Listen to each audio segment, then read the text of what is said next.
fairly uncontroversial in popular discourse. I would say that after the year 2000, what we're now seeing, historians have begun to examine Scottish connections with slavery in a much more systematic fashion. It is now generally accepted that while Scots had limited involvement in the transatlantic slave trade, that is, the trafficking from Africa, Scots were disproportionately overrepresented in plantation slavery. That is, the trade in slave-grown produce, the sugar, the cotton, the tobacco. So we know that Scots are heavily involved across the British West Indies, merchants, planters, overseers, enslavers, before slavery is abolished by the British government in the British West Indies in 1834. So what we're now seeing is historians are producing increasingly more sophisticated works.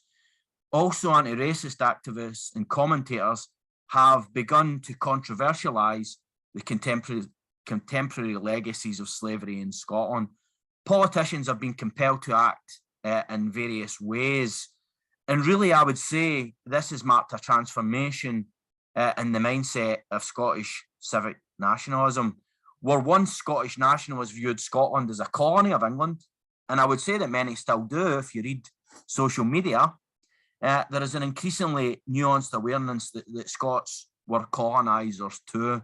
Scots become part of this big English-British empire and take up a disproportionate role. So I would say that the devolved politics, a modern United Kingdom, and the current push for Scottish independence, it offers a pathway, I think, to British decolonisation. I'll argue today that there is a more tolerant attitude at political level in Scotland about the acknowledgement of historic connections with slavery. And Scots are consistently the only regional group in Great Britain who view the empire as a bad thing in the YouGov opinion polling.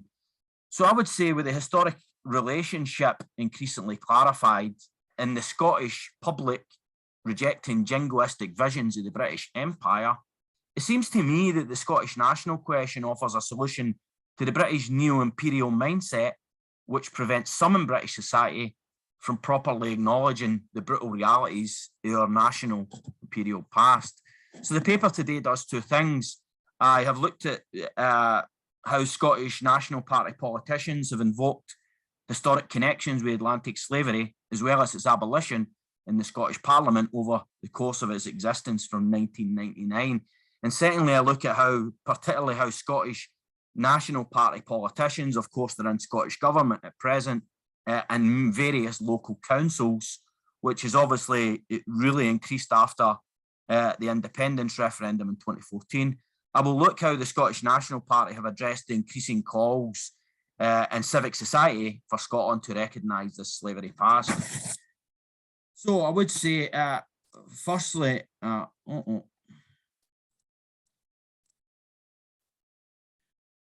Scottish Parliament, I mean, it's a real crucible, a discussion connections with slavery and abolition since it was established over 20 years ago. The process, of course, of devolution has created these regional parliaments, with Westminster retaining overall control. So firstly, I think I have assessed the Scottish parliamentarians' reading of these histories, examining how slavery and abolition has been invoked between May 1999 until late May 2020. And of course, the latter date is significant because this is when George Floyd was murdered in Minneapolis in the USA, a national tragedy which reignited the global Black Lives Matter movement. This has had a major implication in British society, and particularly Scotland, providing fresh impetus for an overdue discussion how Britain memorialises and commemorates its empire and the legacies of slavery. So this has definitely had a ripple effect in the Scottish Parliament. Well, I think it behoves me here really to set out the parliamentary, before I come on to the analysis of Scottish parliamentarians. I think it is wise for me to say this table, of course, its basic table, shows you the relative size of the major political parties. You can see there's a dramatic increase in the Scottish National Party. Of course, they are pro-independence. They have been consistently in government and the largest party then during a period when considerable scholarly and public discussion around Atlantic slavery has evolved. And what we can see is effectively the decline of Scottish Labour, a unionist party, but also the increase across that period of the Scottish Conservatives, again a unionist party. The Scottish Greens are pro-independence. And what it seems you'll see here, there's a constitutional divide in how these parliamentarians really invoke slavery and abolition. I should also say that across the period of the Parliament, there has been several relevant anniversaries and events that have encouraged political introspection.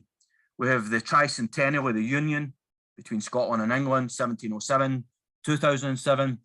We have had the bicentennial of the abolition of the Slave Trade Act, 1807, 2007.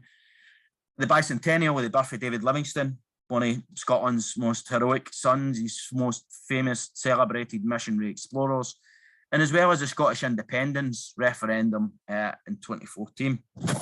So I have, over the last year or so, I have been sampling Scottish parliamentarian contributions and isolating how individual MPs have invoked slavery in 1999 to 2020.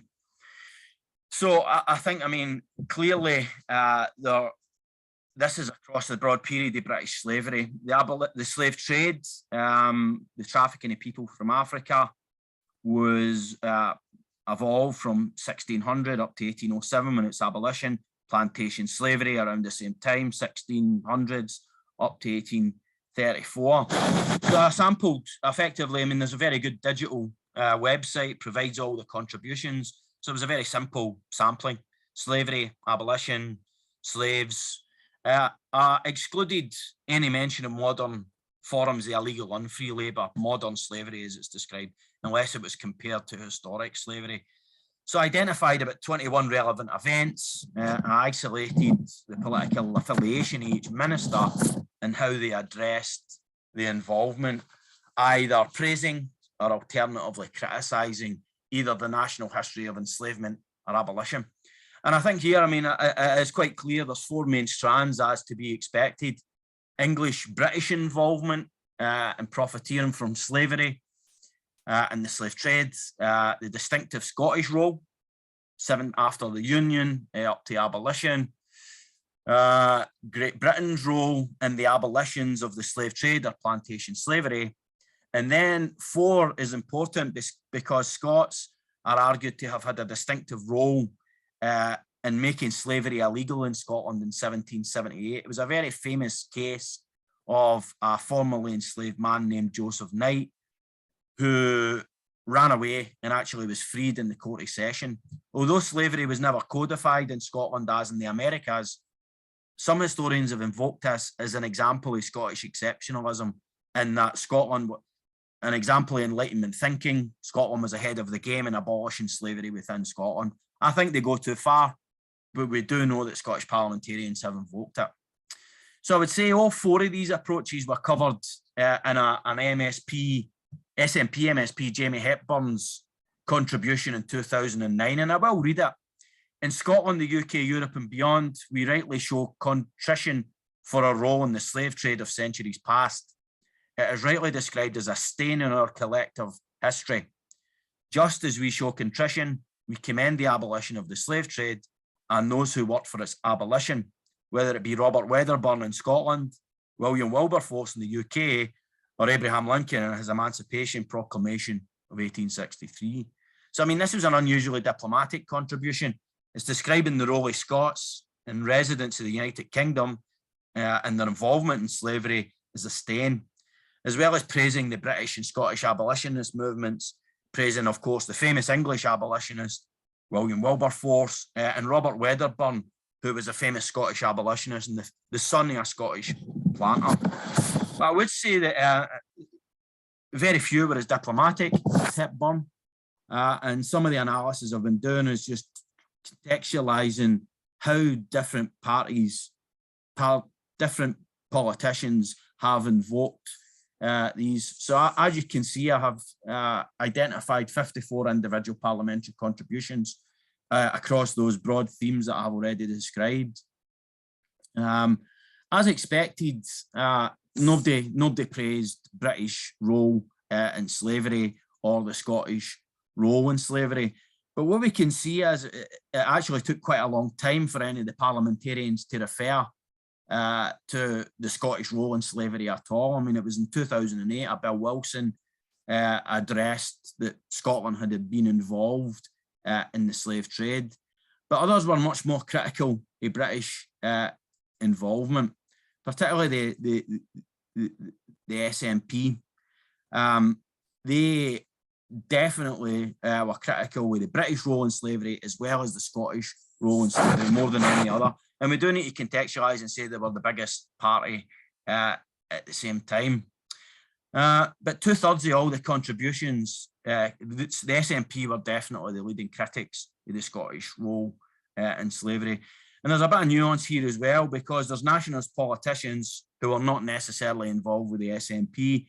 The late Margot MacDonald, for example, she had been involved with the SNP between 1999 and 2003, but she became independent.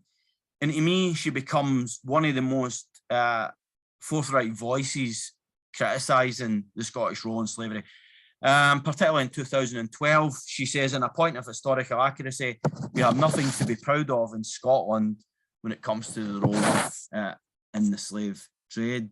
So there are a few dissenting voices here, but as we can see, overwhelmingly, the major contribution is the praise for the Scottish and indeed British role in abolitions. This is partial acceptance and partial acknowledgement. But I mean, of course, I think it's clear to see that it's much easier for Scottish parliamentarians to praise their own role or the historic national role in abolition than it is to accept the role in slavery. But there is some nuance here as well. I've talked about this partial acceptance, and the homecoming is a good example of this. In 2009, the Scottish government sponsored what was called as the Homecoming Initiative. This was established under a unionist administration, Scottish Labour, but then it was taken on by the Scottish National Party when they took power in 2007. So this effectively, I mean, it's a tourist initiative. It's very cynical. It's targeted at rich white North Americans in America and Canada to come home, a long lost Scottish diaspora to increase tourist income. And actually it was hugely successful from a financial point of view. From a historian's point of view, and we criticised it at the time, is there was no mention of, you know, the Mackenzies, the Campbells, the Stuarts, the Black Scottish diaspora who are in Jamaica in particular. The inference for us and why we criticised it at that point was the inference as they were not part of Team Scotland. So at the time, I called this a romanticised Disney-like version of the nation's history. If these politicians should be invoking our national history, surely they should be accepting it, warts and all. Again, I come back to Margot MacDonald. She was seemingly the only parliamentarian who criticised the homecoming and its oversight. In 2008, she noted that the Scottish diaspora includes many people with dark skin who are descendants of slaves in the southern United States and the West Indies. Those people are part of our diaspora too. That wasn't taken on board until later. There was another homecoming in 2014, and they did take on some of it. But MacDonald seems to be a lone voice. But what I will say is that I think this just exemplifies here, if Scottish parliamentarians had to accept that there had been a Black Scottish diaspora, that would be accepting the Scottish role in slavery. And I don't think Scotland was ready for it as recently as 2007, 2009. I think this changes afterwards. But Scots are much more comfortable, I think, in praising abolition. I think that's absolutely clear. And I just go back and I'll just underline that, you know, 26 contributions of the total, you know, it's a huge overrepresentation. And much of this is to do with David Livingstone, which I'll come on to next. I would also say that there's a bit of nuance in this praise for the abolition movements, because it seems to me that some abolitions are much easier to praise than others. So in 2007, the bicentennial of the Abolition of the Slave Trade Act is a really seminal moment in the British memory of slavery. It establishes a national conversation.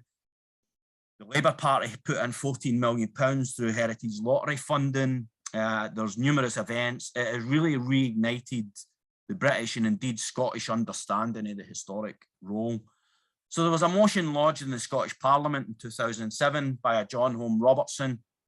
He lodged the motion acknowledging immense human and historic significance of the abolition of the slave trade in the British Empire, notes with shame the role of some Scots in the slave trade and the cruel exploitation of enslaved people from Africa before abolition. As far as I can see, there was no other support, no other parliamentarians supported this motion. And we can contrast this with the House of Commons in Westminster, who lodged a similar motion, which was signed by 91 members who offered their regret about the horrific degrading and immoral treatment as a result of the slave trade. So the lack of support in the Scottish Parliament was important because there was no debate within the chamber. And it seems to me to be significant about the lack of acknowledgement at that time that the clearest condemnation about the Scottish role in the slave trade was not from a parliamentarian, but it was actually from an outsider, an invited clergyman, the Right Reverend Alan MacDonald, the moderator of the General Assembly of the Church of Scotland.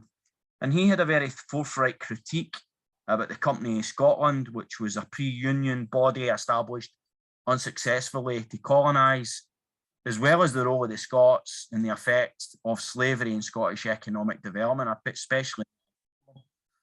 I would say that this is probably informed by the work of the Reverend Ian White, who was a Church of Scotland minister and historian, and he had published an important book in 2006, and we can see that the Church are certainly ahead of the game of the parliamentarians on this. So, but here is the interesting thing. When I come back that there is the parliamentarians have got no, particularly in the SNP, have got no issue celebrating abolition, but this is centred around David Livingstone. So David Livingstone certainly was praised the most. Obviously, it was his bicentennial year, but it became just a vehicle to invoke his abolitionist credentials. For those of you that don't know, he was a famous missionary explorer. He goes to Africa, of course, and maps Africa. There is two historians have viewed him differently. Some view him as, you know, fighting against the East African slave trade, the Arab slave trade, and others have saw him, such as Tim Gill, as a prophet of later imperialism and the scramble for Africa. But what becomes clear is it was viewed heroically in the Scottish Parliament. Bruce Crawford, SNP MSP in 2012, described him as one of Scotland's national heroes, one of our most famous sons. I mean, this was cross-party as well, wasn't just the SNP, contributions for the Labour MSPs, Scottish Conservatives. And I think that Livingstone occupies a suitably unionist nationalist position as a Scot who pursued a distinctively national ends associated with Presbyterianism in Scotland, within a British imperial framework. And he enjoyed affinity in Scotland and England, and it really it crosses contemporary constitutional divides. Also, as important as plebeian origins, it cements his appeal. Most of the praise for Livingstone definitely was in this period leading up to his bicentennial, and in his bicentennial in 2013. Promoted this national celebration of a working class lad of parts, as he was called. He made good. He went to the University of Glasgow, Strathclyde Uni, becoming this famous explorer. So I would say here we're getting an idea that some abolitions are much more easy to reconcile and accept than others. And we also see a historical balancing act with some SNP MSPs who there is a requirement really to balance the role of Scots as both perpetrators and victims. At least two SNP MSPs have introduced traumatic episodes of Scottish history when presented with initiatives that intend to interrogate the national imperial past. Perhaps the most recent, there is calls, I should say that there is calls for a Scottish National Museum dedicated to slavery connections. But what we're seeing here is, there's also other studies that I'll come on to in a minute, but in 2019, the SNP MSP Kenneth Gibson, he queried the purpose and the cost of a Historic Environment Scotland's proposed research study into Scotland's built heritage and slavery. Another MSP, Ross Greer, said that, well, it's about raising awareness. Gibson quotes, "The same could be said about the people who were cleared from the Scottish Highlands. We need to look at Scotland's history in the round." So this seems to be a strategy by some, including Stuart McMillan, again, SNP MSP. He has called for a national museum to highlight Scotland's role in the slave trade and colonialism, which should also reference, according to him, other parts, negative parts of Scotland's history. So he's called for the story, the Highland clearances and the 1820 martyrs to be included. So what we're seeing here is a historical balancing act. Can Scotland's national imperial history, and particularly the involvement with slavery and the slave trade, can this be told without telling these other traumatic episodes that have happened to, you know, Scots of lower rank, working class Scots? But certainly it seems clear to me the national politicians have attempted to enforce this equilibrium by simultaneously representing Scots as both perpetrators as well as victims, presumably hoping to avoid or perhaps even creating future grievances which will affect political attitudes and voting patterns. I should say there has been at least one lone voice, the SNP MP Anne McLaughlin, in her maiden speech in Westminster in the British Parliament in 2015. She called for an apology for Scotland on its role in slavery, and I quote, "I will support calls for reparations for those countries that suffered most for involvement in the slave trade, namely the Caribbean." I mean, this is a really unusual and perhaps a lone voice. Scotland does not have the capacity at the moment for foreign policy. Of course, that's devolved to Westminster. So it's an interesting call that Scotland is devolved and arguably stateless, should be responsible for reparations that the British government, and particularly Tony Blair in 2003, 2004, up to 2007, they have kiboshed the idea that Britain should pay reparations. What we do see is certainly some rank and file members of the SNP who advocate similar policies. Glasgow Province constituency called in 2019 for the Scottish government to examine the possibility of making a formal national apology for, and I quote, "Scotland's role in the perpetuation of slavery and colonialism." So, I mean, I think it's hard to gauge how far this extends to party policy. But I think one approach that I've been taking is just comparing the approaches to public, statutory and commemorative practices and comparing Scotland and England. And this is illuminating. I don't think party strategy is as radical as Anne McLaughlin's calls, but what we do see here is there's definitely a distinctive approach in Scotland compared to England. Well, in England, as I'm sure most of you know, there's a very powerful common sense group of conservative politicians, peers and MPs. They wrote an open letter in the aftermath of Black Lives Matter. There is obviously a culture war, as they call it, going on in Great Britain and particularly England at the moment. So their position is history must neither be sanitised nor rewritten to suit snowflake preoccupations. A clique of powerful, privileged liberals must not be allowed to rewrite our history. Is he meaning us, the historians? Are we the privileged liberal elites? Because, as we know, historians rewrite history every single day. To me, this is a misunderstanding of what historical scholarship is.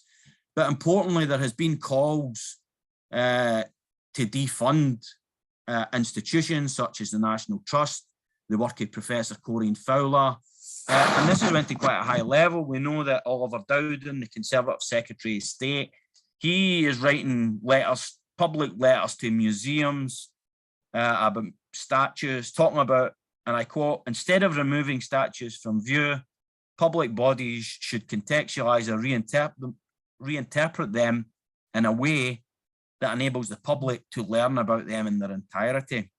So we know also that there is a new legal protection for English heritage, and it's known as retain and explain. Statues shall not be removed.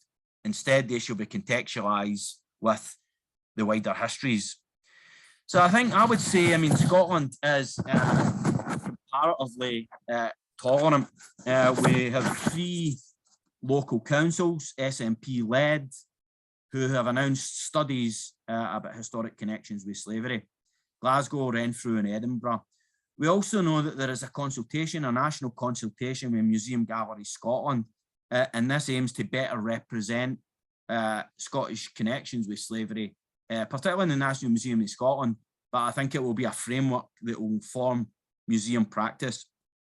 The Historic Environment Scotland study will be launched soon, which I told you that some SNP MSPs have questioned its cost and efficacy, but it certainly it will be happening soon, and this will examine 336 properties in Scotland's the historic environment's care and examine their imperial connections. So I think, I mean, I should say, I mean, in Scotland, for those of you who don't know, there is no equivalent to the Common Sense Group in the Scottish Parliament. Neither is there a very rabid right-wing press like the Daily Mail who stir up conversations in immigration. But I would say that even so, and I would argue that there is this tolerant attitude towards recognition, I would say that the national approach, at least according to Nicola Sturgeon, the First Minister of Scotland's quotes, her approach is remarkably similar to retain and explain. And I will quote, "We shouldn't have statues of people who have profited from the slave trade without at the very least a way of making the public know who these people were and what their business was." So, I mean, this is identical. There is no advocation of removal of statues. So I would say here, we can see that there is a rank and file membership of the SNP, and at least one parliamentarian have called for radical policies around apologia and reparations. And there's definitely a greater toleration.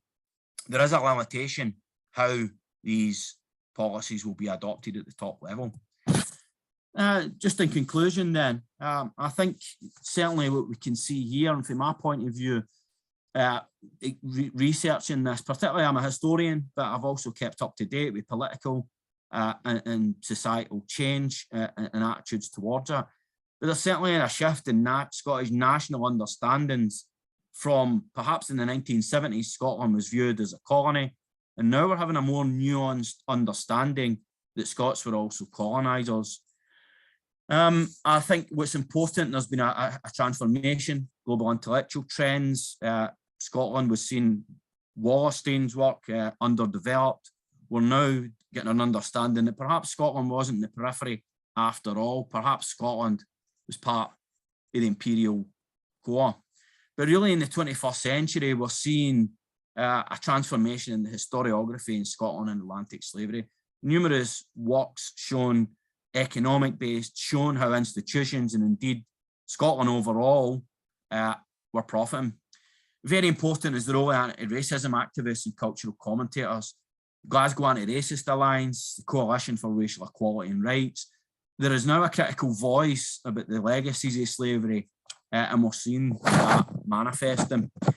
So I would say that the politicians have had to react, and how I would summarise it would say they're jumping on a moving bus. This conversation is already happening. The Scottish National Party have been obviously the largest party, and they've had to react in a way.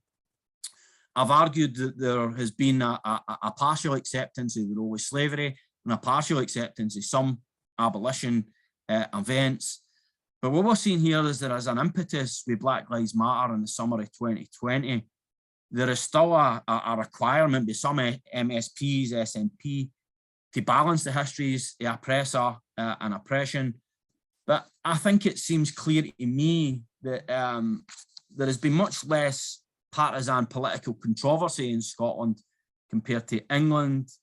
And we're seeing that with these numerous studies. They're being defunded in England. The national institutions are criticised by a powerful cabal of conservative MPs and peers, whilst at the same time we're seeing Scottish national politicians adopting a more tolerant approach, which 20 years ago I think really would have been unheard of.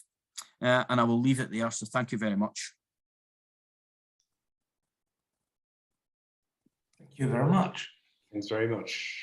Excellent paper, fascinating. Thank you. Edwige, can we move on straight to Emilia's paper now? I think this is probably what we should do. And then, as we were saying at the beginning, we'll take all the questions at the end after the 3 papers. So, Emilia. Sure. I hope you see the. Yes. Yeah. Okay. Right. Mm-hmm. Fantastic. Good morning. My name is Emilia. Thank you, organizers, for organizing such a very interesting event.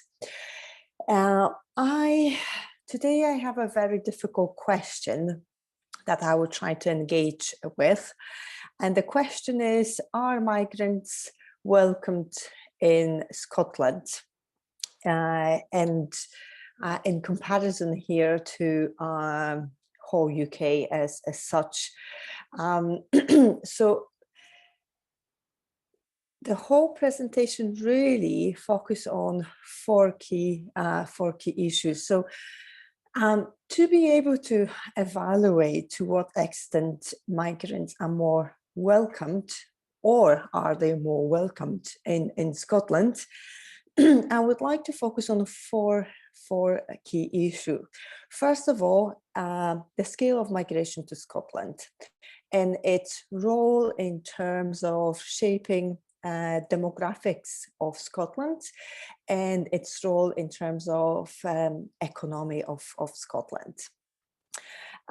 Second of all, I will focus on political discourses in Scotland and how actually they are different to political discourses around immigration in the whole UK.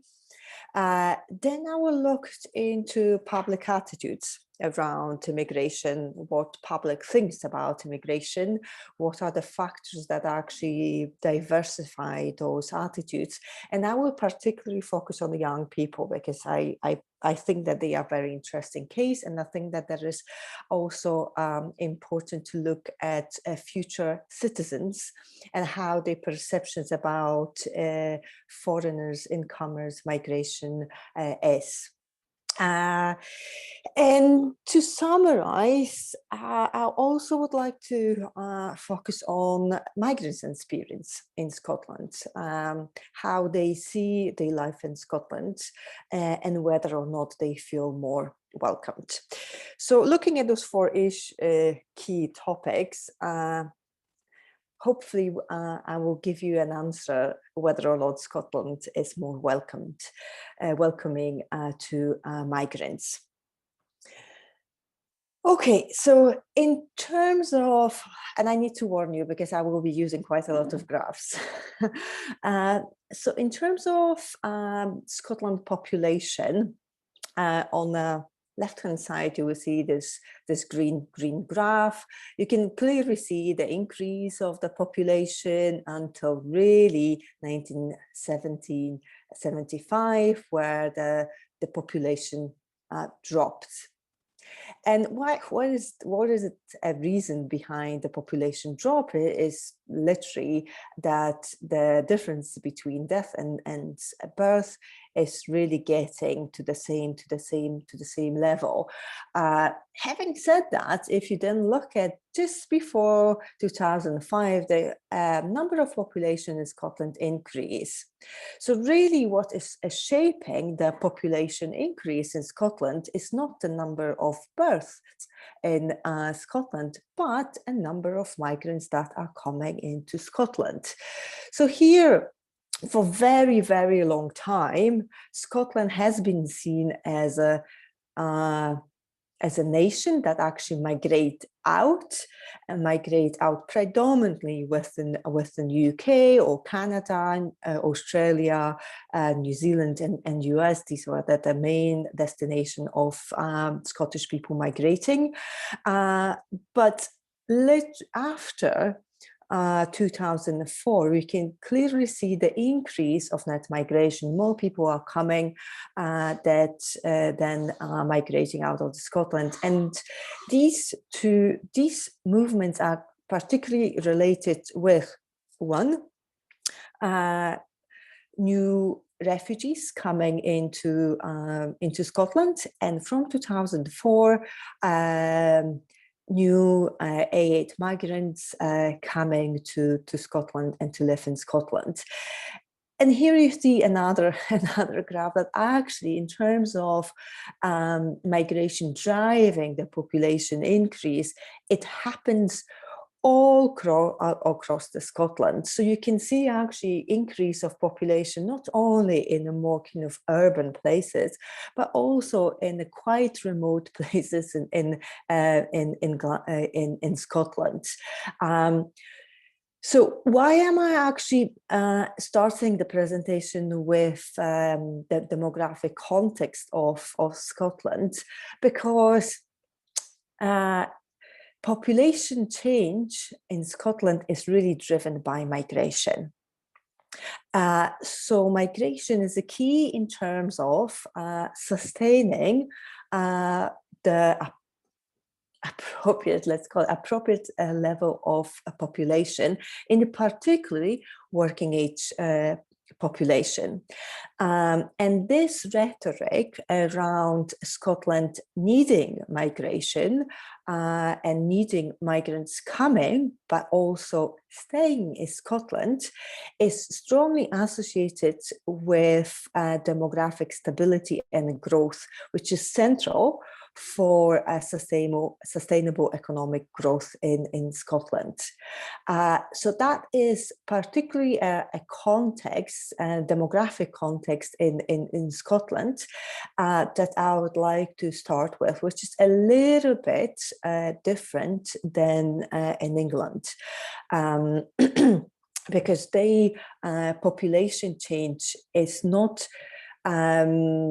driven only by migration, but also birth rate as well, which is in Scotland the key drive for increase of the population, and maintaining a sustainable population level is driven by migration. And this is a key role where migration plays in the demographics of Scotland, but also economy of Scotland.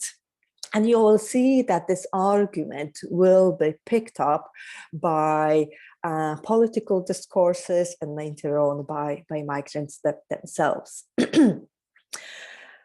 But here is a problem, and the problem is that in terms of immigration and immigration rules, these are in the hands of Westminster. So immigration is reserved to Westminster, but that is not that really easy, clear cut in terms of practice, because the execution of immigration, meaning housing where certain migrants are being housed, education and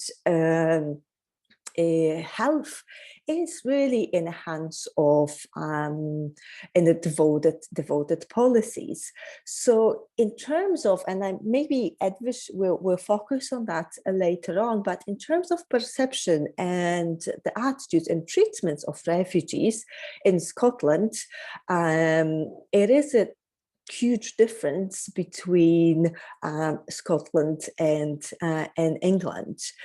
And there is a difference in terms of political attitudes and political debates around the role of immigration, and whether SNP and Scottish-led government by SNC see immigration as important element to sustain economic growth and population in Scotland, and it sees how and then this difference in terms of Scotland needing immigration is actually substantially different between Scottish government at the moment and Westminster. And this is what Nicola Surgeon actually said, that fundamentally UK government approach to immigration is creating a major long-term problem for Scotland.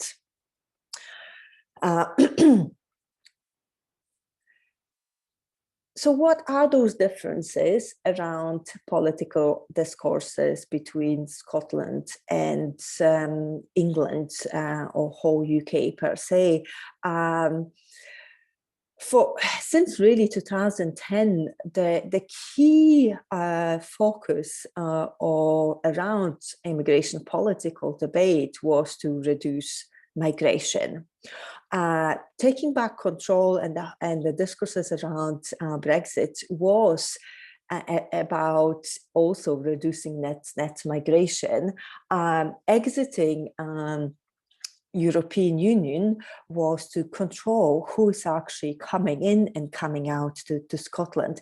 And very, very long time, the Conservative government, who's actually ruling since 2010, starting with coalition government, they put as an objective for immigration policy to reduce the net migration. And they put the target for net migration on which basis also they evaluate how successful they were in terms of the immigration policy. So the first key element around immigration policy discourses in UK is we don't want migration to increase, we want to reduce the migration.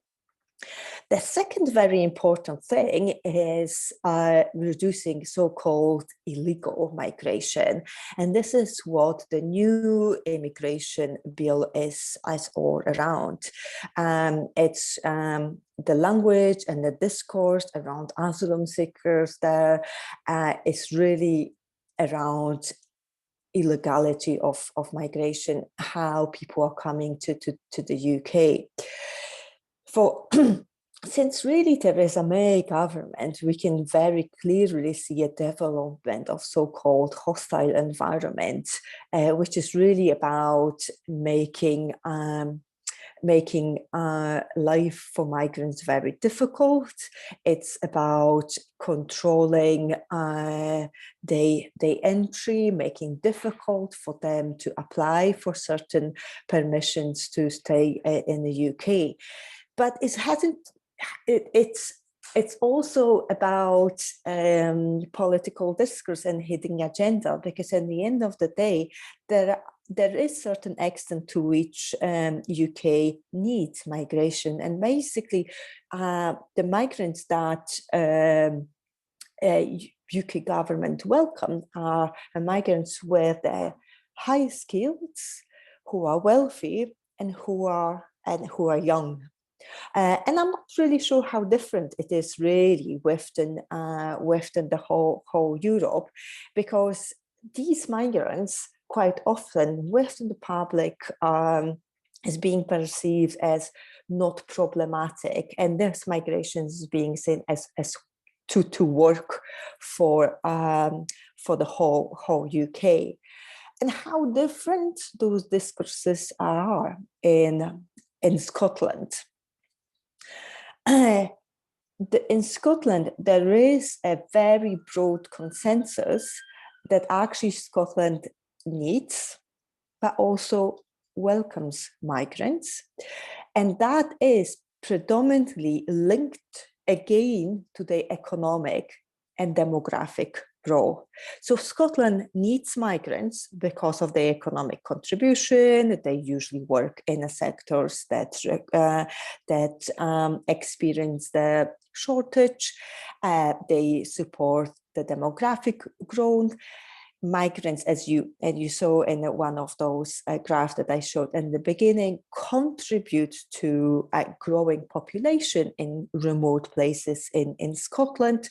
So all in all, Scotland needs migrants for those two key reasons.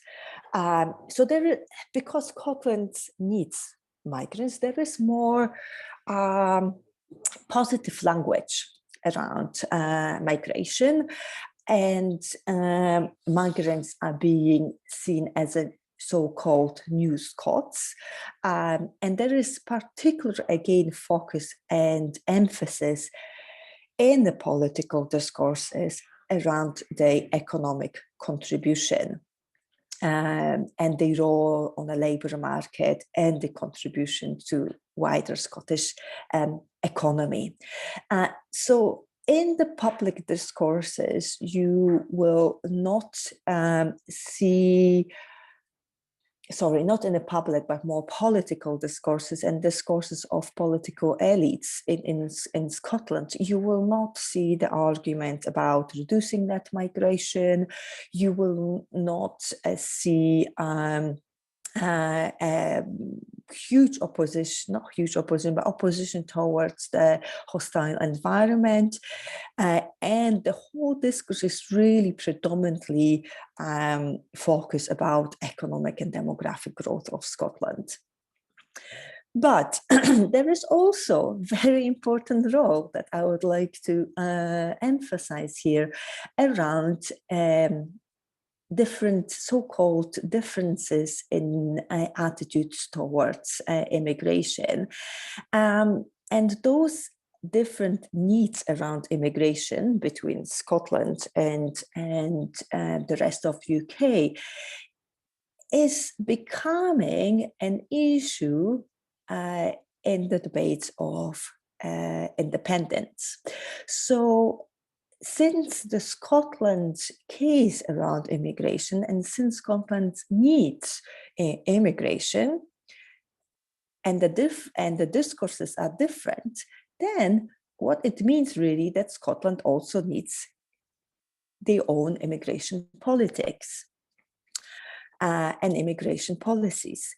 And this is very evident in a Scottish government, which is led by SNP discourses. And one of the examples is really a few days prior to the UK exit from the EU, Scottish government launched its own proposal for immigration policy for Scotland. And here making a case for not only for more devoted policy to the Scottish government, but more simulating and insinuating another independent referendum for Scotland. SNP as a ruling party also gathered its supporters that have more, and I will show you that later on, more positive attitudes towards immigration in comparison to other political parties. So actually,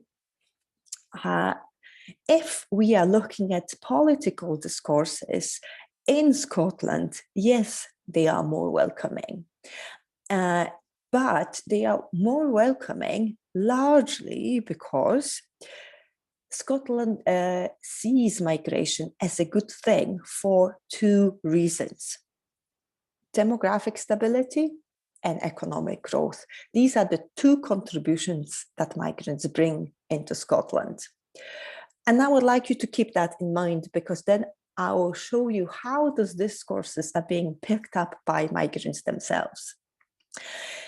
The other important thing is that immigration is actually quite often used by political elites to emphasize the differences between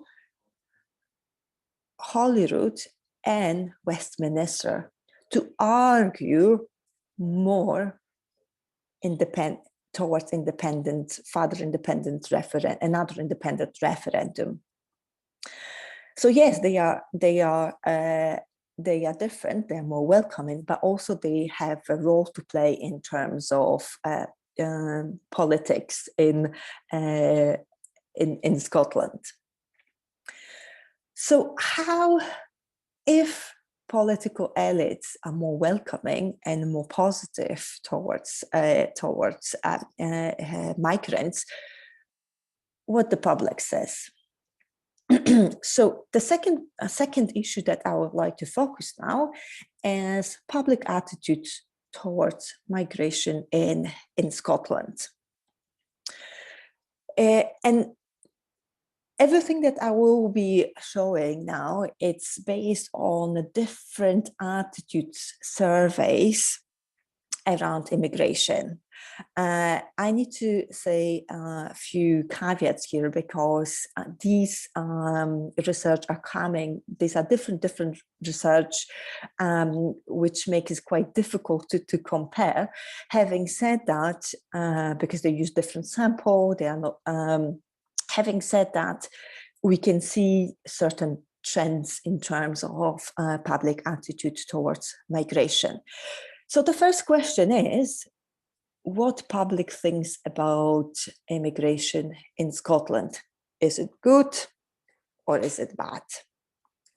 So back in 2014, Immigration Observatory in Oxford University did a survey which particularly focused on attitudes to immigration in Scotland, but also in England and Wales.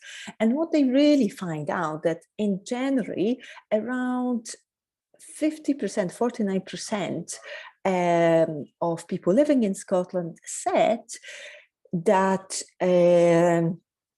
immigration is good for the country in general, in comparison to 32% saying that it's bad for the country.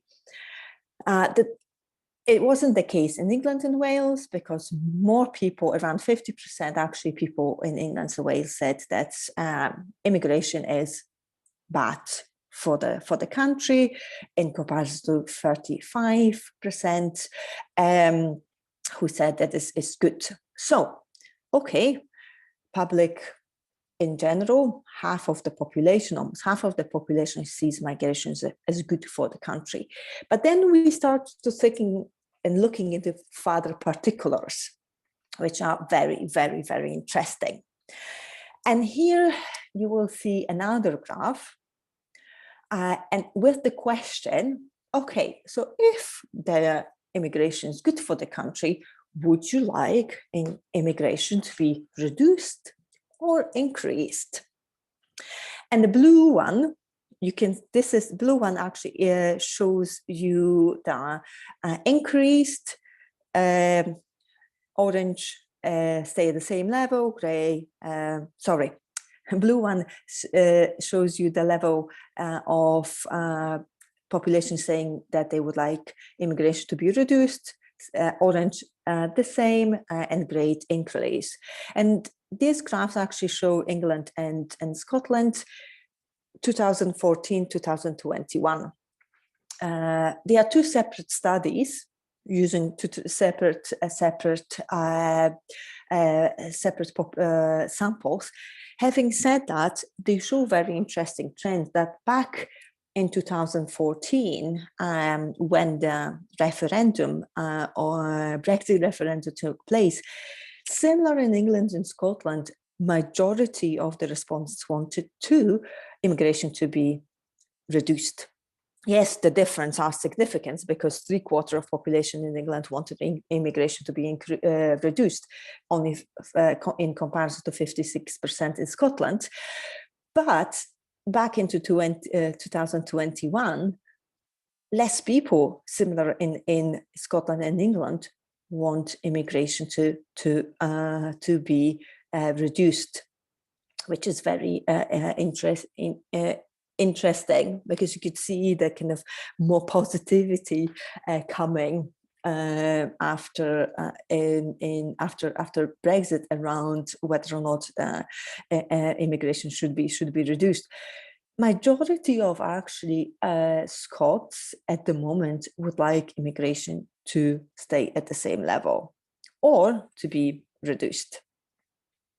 In comparison to England, where it's still they would prefer immigration to be reduced.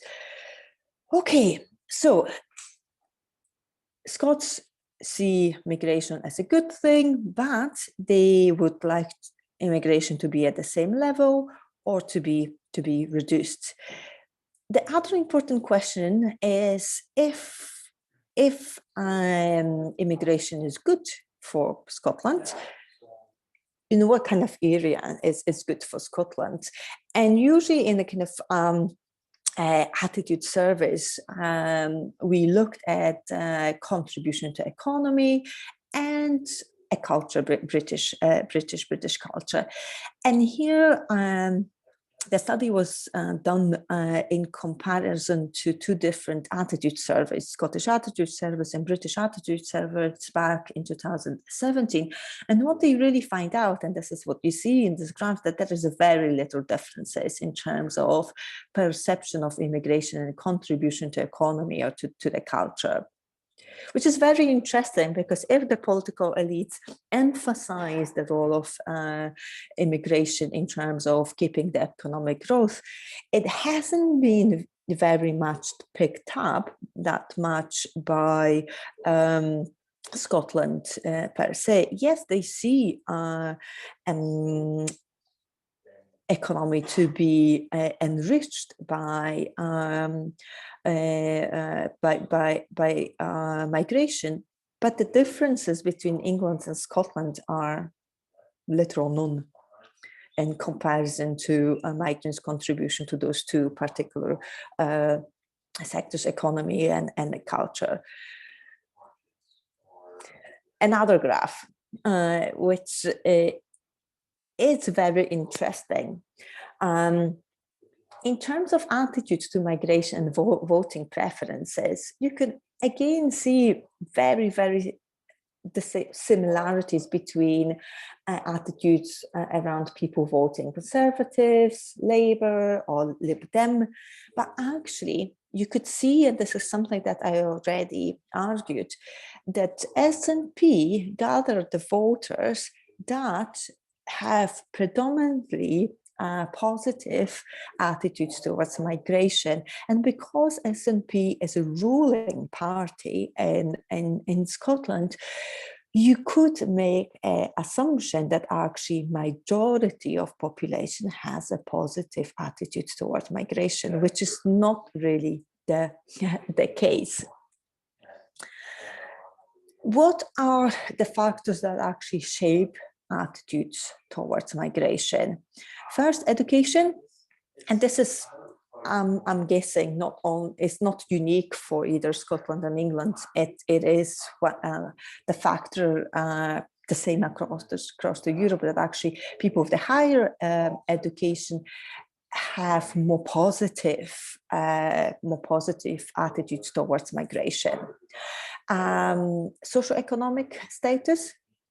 Opposition to migration appears to be on a higher level with people who have a lower income.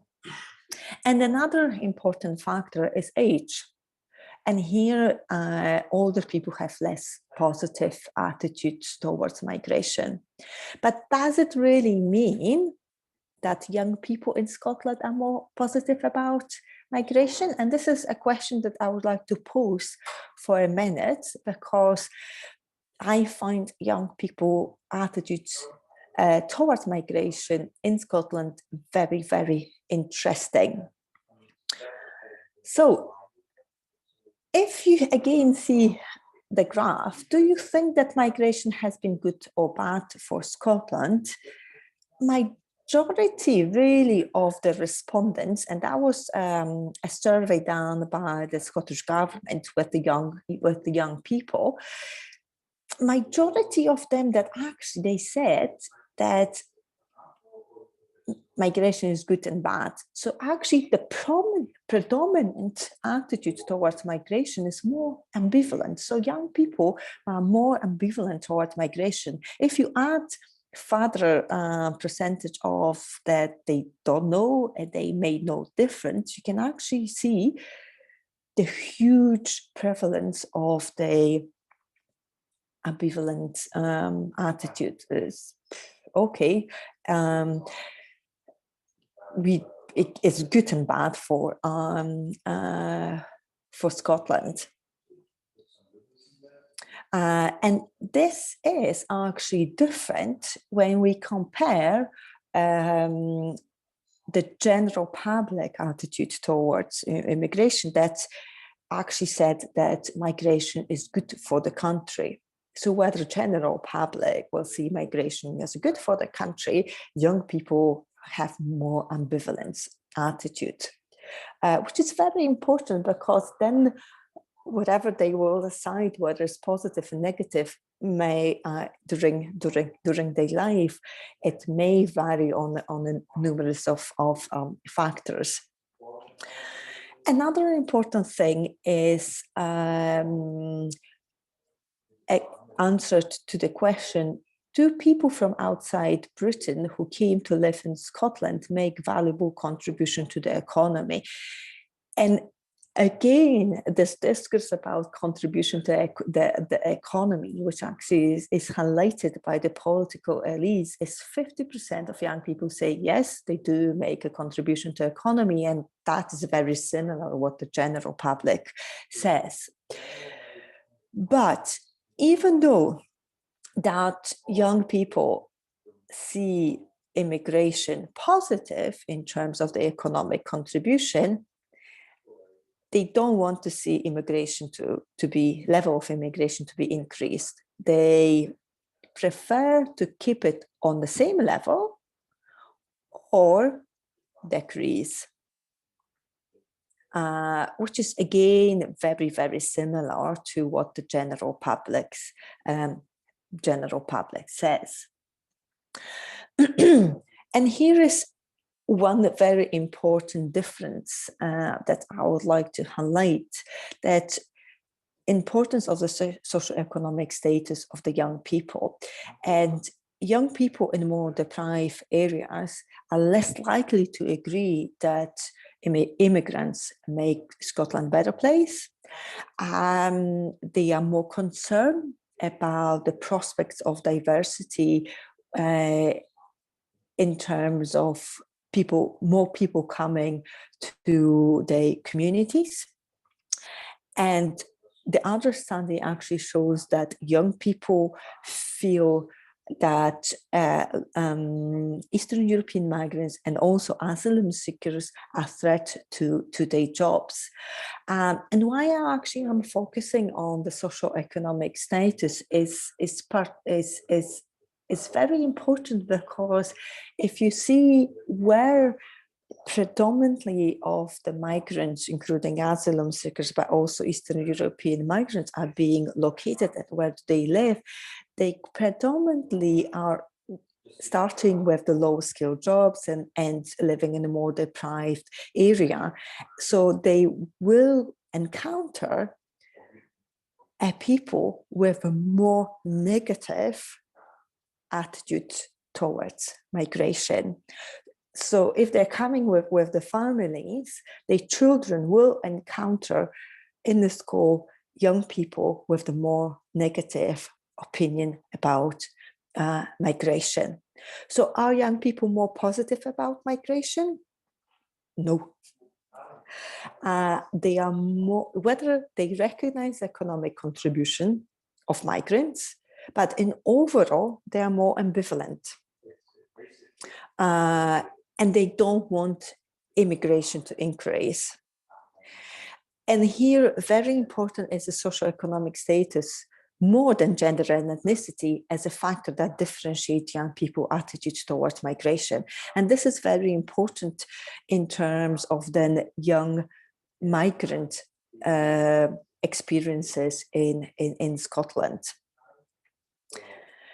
Okay, so in terms of the public attitude in Scotland, yes, more people in Scotland consider migration as a good thing for economy, and they see migration as a good thing for whole country.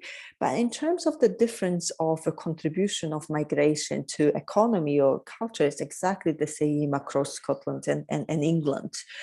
The differences, what it is around public attitude, is that the key ruling party in Scotland, which is SNP, gather the supporters that express positive attitudes to migration.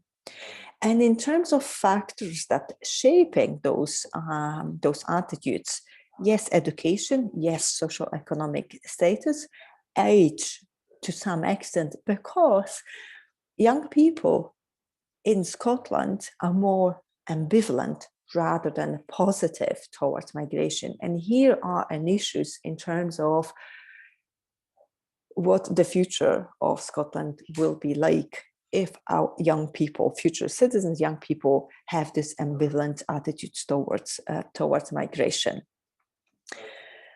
And the final point I would like to make today is how this policy rhetoric and public discourses that I actually presented until now are reflected in migrants' experiences.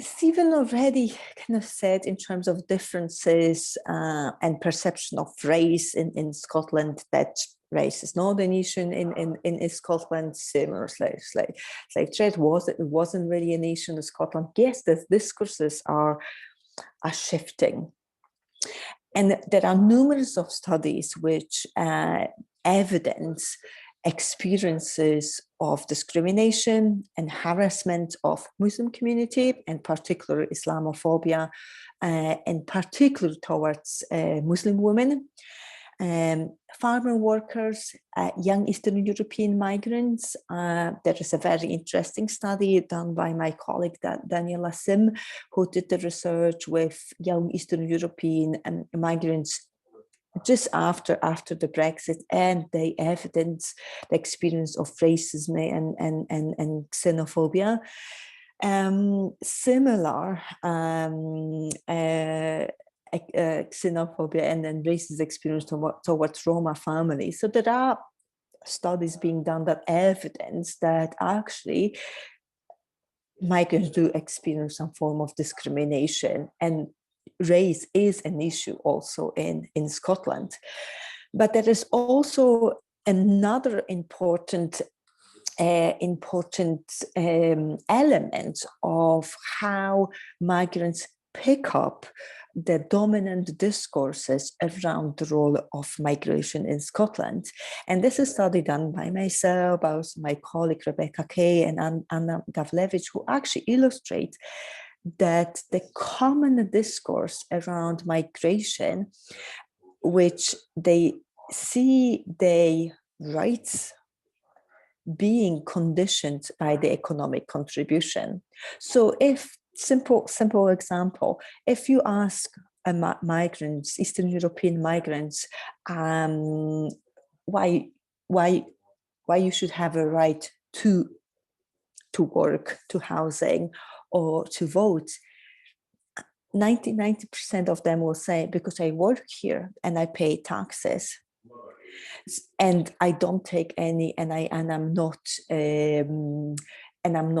relying on any welfare benefits. So economic contribution is being picked up as a condition for migrants' rights. So actually, they don't see their role in Scotland and kind of enriching the culture of Scotland, but actually contributing to economy of Scotland, which is it's really picked up. It's very interesting how those dominant political discourses are also being picked up by migrants around their contribution to Scotland. Having said that, you might see that yes, Scotland still has an issue with race, and there are evidence of discrimination in Scotland, but there are also examples of community resilience as well. And this is the image actually shows one of the examples of community resilience done, which happened last year on one of the streets in Glasgow in Polytechnique, where Home Office van came to deport 2 Indian men. And when they arrived, the whole community of Polytechnique gathered with the posters anti-immigration posters with refugee welcomes. They are our neighbors, and they blocked the Home Office fund, so they couldn't live with those two men. And this is the example of one of the kind of community resilience and the kind of grassroots movement in Scotland in terms of supporting refugees, supporting migrants. They are our neighbors, and this is an example of how Scotland could be seen as different. Having said that, it doesn't mean that the whole public has a more positive attitude towards migration. Okay, so is Scotland more welcoming? The answer to this question is more complex. And narrative around Scotland being different or exceptional, it's more complex. Yes, Scotland is different in terms of the role of immigration, in terms of its demographic, and Scotland proportionally seen a greater increase in migration population, but the density of population in Scotland and in England is different. So in terms of the contribution that actually migration did for Scotland in terms of keeping the population growth at a sustainable level, the role of that is definitely more positive in Scotland. Another distinguished element in Scotland is definitely more stronger political leadership on migration. And this political leadership sees migration as a good thing for Scotland, but good thing in terms of economy and demography. And therefore migrants are more welcomed.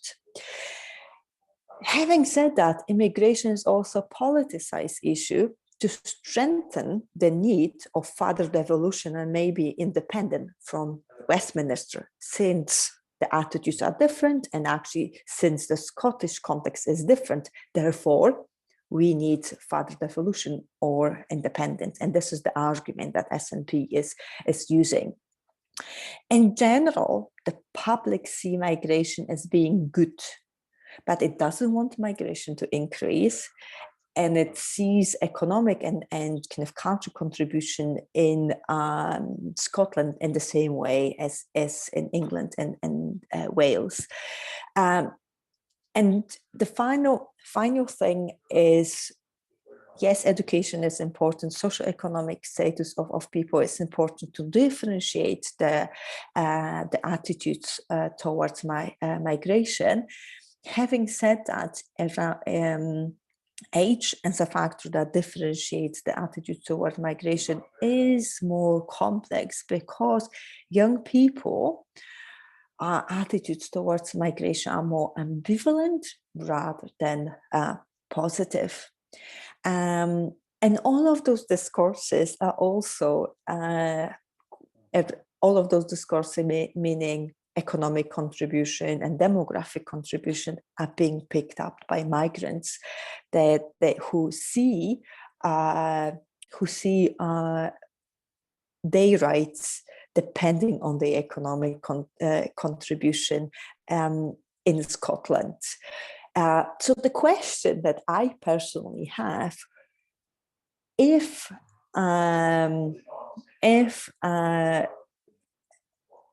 in the future will you have any economic crisis, or in Scotland, or if the demographic change will be around more people being born, so then the change in terms of demography will not be driven by migration, will the discourses in Scotland will maintain to be more welcoming, and if Scotland will still need migrants, because then the rationale about Scotland needing migrants because of the economic contribution and demographic contribution will not be the case. And in the discourses, and that is the final thing that I will make, in the discourses around immigration being a good thing, we don't really see an argument about the culture, diverse identities, and migrants' presence. So this is something that migrants are good for Scotland, but for certain reasons, which is problematic. So I will finish on that, and I will welcome any question that you might have. Thank you. Thank you very much. Great. Thank you for a great presentation. I think Edwige, you're up now, if you're ready. Yes. Okay. Thank you. So asylum is regulated by the United Nations Convention of 1951.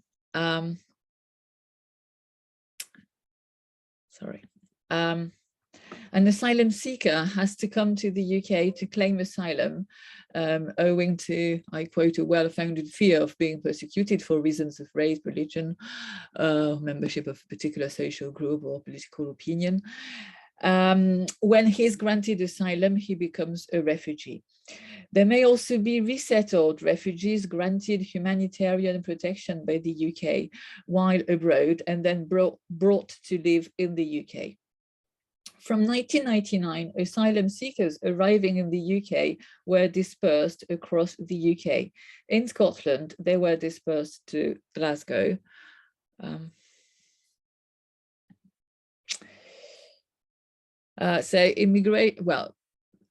The number of asylum seekers increased until the beginning of the 21st century, as you can see on the left-hand side. And then, well, since then, it has been decreasing. As for Scotland, with figures on the right-hand side, there was a peak of about 10,000 individuals in 2004. And since then, numbers have also been decreasing. Nowadays, according to the most recent figures, almost all asylum seekers in Scotland still live in Glasgow. That's on the left-hand side, as you can see. But the local authority, so the Glasgow local authority, is no longer the accommodation provider. Moreover, Glasgow has the highest proportion of asylum seekers amongst British cities. Per inhabitant, as you can see, 56 asylum seekers per 10,000 inhabitants. As for resettled refugees, so on the right-hand side, Scotland has the second highest proportion in the UK, that is amongst British nations and regions. Yet, unlike asylum seekers, resettled refugees live across the whole country in every local authority, and there are even a few of them in the Northern Isles, as you can see on the slide. In the Scottish Parliament, set up in 1999, discourses on immigrants, and in particular on asylum seekers, made by politicians of all political persuasions, have been very welcoming, very positive. As Emilia said a few minutes ago, this was mostly due to economic, demographic reasons, but I would also argue that as for asylum seekers, there has also been a moral dimension. As the years went by, British governments led increasingly restrictive policies. Therefore, the contrast between these British policies and Scottish discourses has tended to sharpen. So I will argue, first I will deal with the political and legal framework, and I will argue that, well, the legal framework sets limitations. on the ability of Scottish politicians to act, but the political framework is very welcoming, as political parties regard immigrants as human beings and not as scapegoats. Then I will use many quotations from the Scottish Parliament to underline unwavering criticisms against British policies. And finally, I will mention a few decisions in favour of asylum seekers made by Scottish institutions. So first, the political and legal framework, which was already mentioned earlier. But under the Scotland Act passed in 1998 to create the Scottish Parliament and government, then called executive, immigration is reserved to the British institutions. Even though Scottish institutions are not allowed to regulate flows, they can still make important decisions affecting immigrants living in Scotland through devolved matters like health, education, or there are also exceptions within reserved matters like the encouragement of equal opportunities. In December 2014, the Smith Commission, which was appointed after the independence referendum to devise additional powers for the Scottish Parliament, contemplated powers over asylum seekers, in particular asylum seekers accommodation. I will explain why later. But the Scotland Act passed in 2016 at Westminster did not enact such proposals. Between 1999 and 2007, and well, this table is familiar because it was also used by Stephen. So Labour was the largest party in the Scottish Parliament, and Labour formed coalition governments with the Liberal Democrats.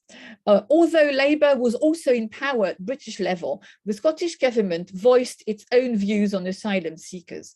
In addition, MSPs from the main opposition party, then the SNP, and from minor parties like the Greens, the SSP, the Scottish Socialist Party and Solidarity put pressure on the government to be even more responsive. Since 2007, the SNP has been in power, and the SNP is committed to creating an independent state that would be open to anyone willing to live over there, no matter his or her ethnicity.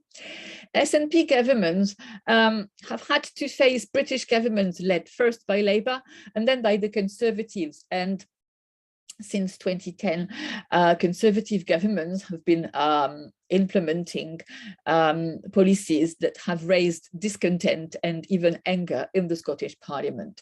And in August 2021, the SNP signed a government agreement with the Greens, who are still very keen on promoting minorities. Scottish politicians have made no secret of their open attitude. We may go back to the Constitutional Convention report in 1995. The Constitutional Convention was composed of Labour and Liberal Democrat politicians, as well as representatives of civil society, in order to design a Scottish Parliament. And the aim was to have a Scottish Parliament that would be truly representative of the population, which would mean involving ethnic minority groups. Then in July 1997, the new Labour government drafted a white paper, partly based on the Constitutional Convention report. Donald Dewar, the Scottish secretary who had led Labour in the Constitutional Convention, promised that the Scottish Parliament would reflect the needs and circumstances of all the people living in Scotland. In 2003, the coalition agreement between Labour and the Liberal Democrats mentioned asylum seekers. It aimed at encouraging the integration of refugees into local communities. As for the SNP, its report on its first 100 days in government in 2007 proudly stated that it had already made it easier for the children of asylum seekers to enter university, as they would have to pay the same fees as Scottish students. As a result, Scottish politicians have been critical of British policies. So like Stephen, I will quote from the Scottish Parliament, but my second part is mostly based on motions which have been discussed at Holyrood and on votes cast on these motions.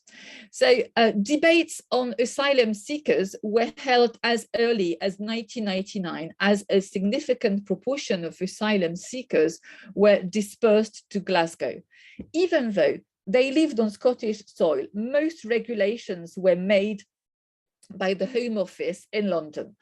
Glasgow City Council provided them with accommodation based on a contract with British authorities.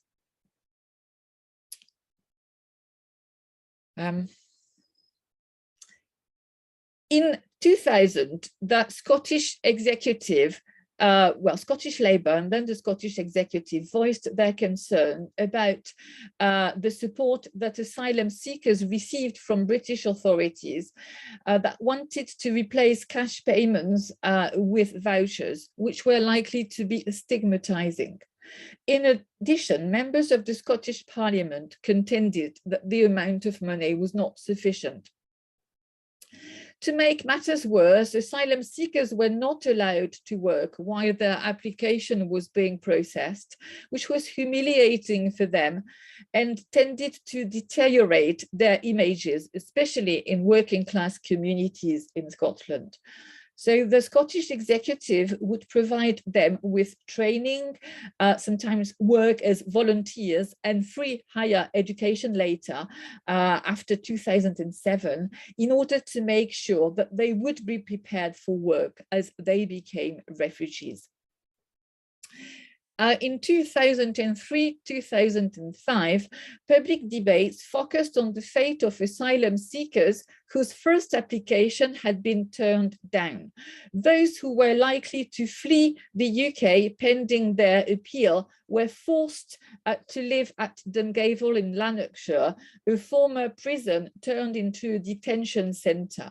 MSPs denounced the detention of all members of asylum seekers' families, which meant that their whole lives were regulated by British authorities, especially education for their children and local welfare that were supposed to be devolved matters. So the Labour-led government was willing to convey the Scottish Parliament's concerns to the British government. Opposition would not wane, especially as civil society also intervened to denounce the methods used by police officers. Indeed, early in the morning, asylum seekers and their families were handcuffed by police officers and they were removed from their flats to be taken to Dungavel. So school friends of some of these children organized a campaign to describe and denounce the situation. The Herald, one of the main Scottish daily newspapers, supported them. So did the Commissioner for Children in Scotland. MSPs argued that such experiences merely added to the trauma already endured by asylum seekers fleeing their home countries. Such concerns triggered talks between the Scottish executive and the British government to make sure that children in particular, that children in particular would no longer be detained in Scotland. This meant at first that they would be detained in other detention centres in the UK. But in 2009, as you can see on the slide, there were still children held in Dungavel, supposedly for short stays. The British government was committed to having each of them supervised by a Scottish professional, but it took a few years for these pledges to be properly enforced. Another topic often raised was destitution. Indeed, asylum seekers' revenues were not high while their application was being processed, and they were not allowed to work. Then things became difficult when their first application was rejected. Indeed, their situation would not necessarily improve when they were granted asylum, because they were allowed to work but would not find a job immediately. But meanwhile, they lost the support provided to asylum seekers. So Scottish authorities would help them apply for the benefits they were entitled to, and also they would help them to improve their employability but welfare and work legislation are reserved matters, reserved to British institutions. Moreover, applications had to be made in England, and they were also, applications for asylum had to be made in England, and they were also handled over there, which was particularly stressful for many asylum seekers. The Scottish government would thus provide them with legal aid and would encourage Scottish lawyers to get proper training. But the British government would not let Scottish tribunals handle such application, even though the Smith Commission that I mentioned at the beginning reckoned that this may be worth considering.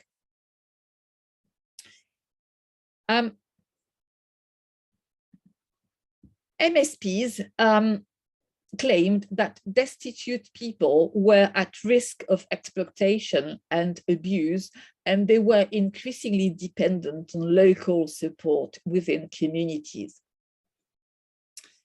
Another concern resulted from the shift in UK policies over accommodation after 2010. Indeed, such services were put out to tender. That's why the Glasgow City Council would no longer deal with accommodation. And Serco, the contractor from 2012, was bitterly criticized for many things, but in particular in 2018, for changing locks on the flats of asylum seekers whose applications had been rejected. MSPs contended that, well, as you can see on the slide, that housing should be provided by the public sector and not by a private company, and should be of good quality standard. But the British government, paid little attention to such demands. Another private company, Mayors, succeeded Serco, and during the lockdown, due to the pandemic, some asylum seekers were forcibly removed from their flats to be rehoused in hotels, thus ignoring rules about self-distancing and raising new mental health issues. Although this was supposed to be a short-term solution, some of them still live in hotels today. And as a result, Glasgow City Council is now refusing to take any new asylum seekers in the city. The crisis in Syria also generated an outcry in the Scottish Parliament.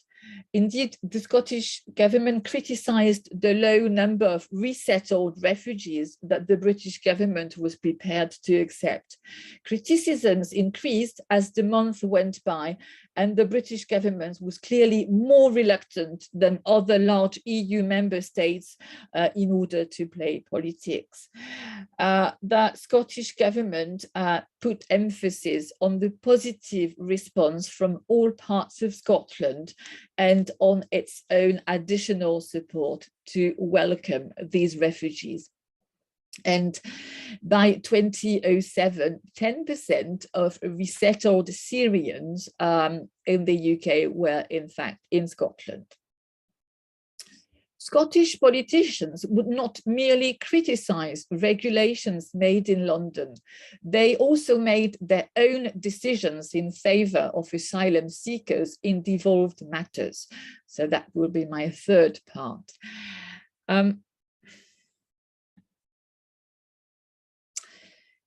In 2001, MSPs reacted quickly when a young Kurd from Turkey was murdered in Glasgow.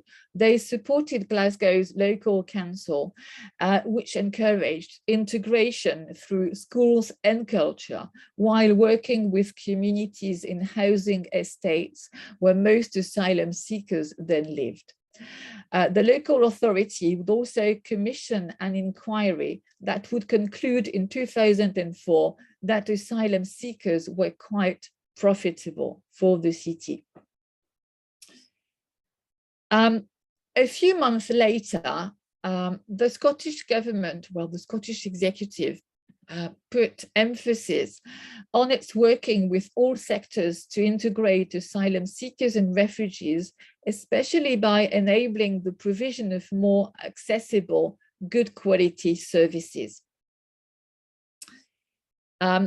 We may also add that the Scottish Parliament also aimed at protecting asylum seekers from traditions within their own communities. In 2005, MSPs passed an act to prohibit female circumcision on girls and women living in Scotland, whether it be carried out at home or abroad.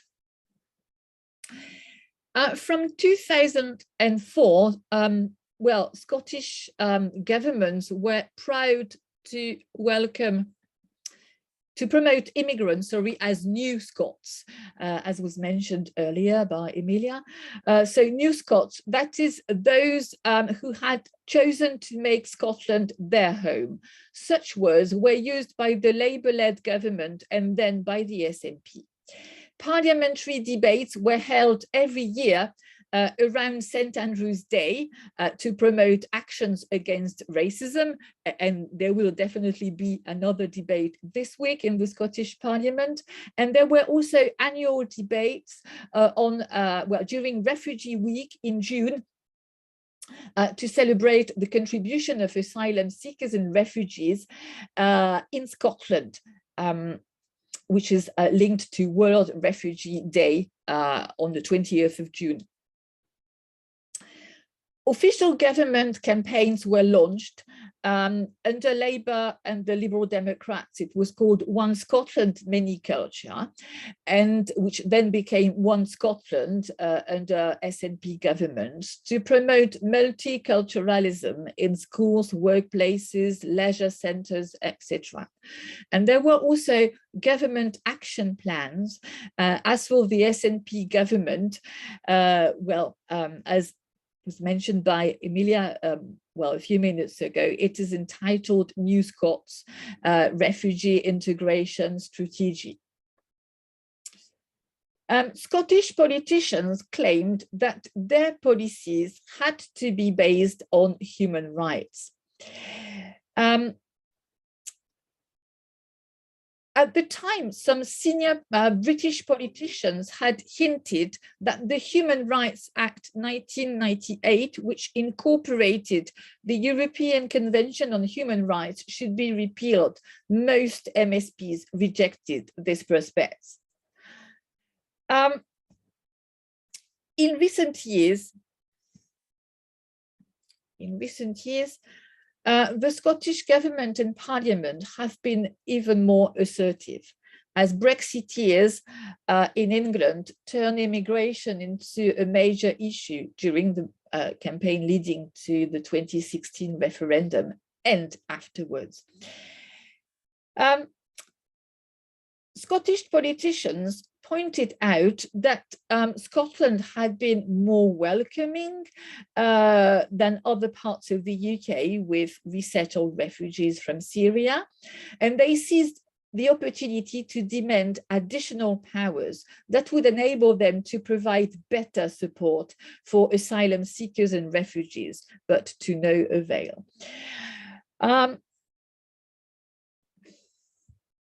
In 2020, the Scottish Parliament, which had just been granted the power to regulate its own elections, extended the franchise to individuals who are not allowed to vote in England, especially foreign nationals who do not come from the Commonwealth or from the Republic of Ireland. So this included EU nationals as well as refugees, in order to show that Scotland was open and welcoming.